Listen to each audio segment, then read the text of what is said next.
তোমরাও মানব দেহ ধারণ করে মত্তধামে যাবে, কিন্তু তোমরা জ্ঞান করলে অন্ধ হয়ে থাকবে, তোমরা ঈশ্বরকে চিনতে পারবে না।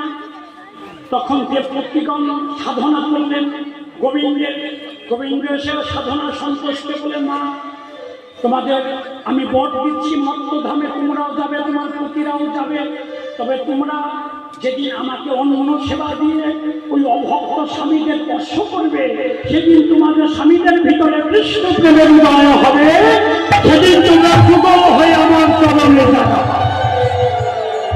তাই দেবপত্নীগণ মানবকে ধারণ করে আজ মত্তধামে এসেছে। বলছি, হে গোবিন্দ, এতদিনে তোমাদের দাসীদের কথা মনে পড়েছে। সঙ্গে সঙ্গে সবাই মিলে গেছে, তোরা বিলম্ব করিস না, তাড়াতাড়ি করে অন্যতম সন্ধান শুনে কৃষ্ণ পর সঙ্গ প্রেমে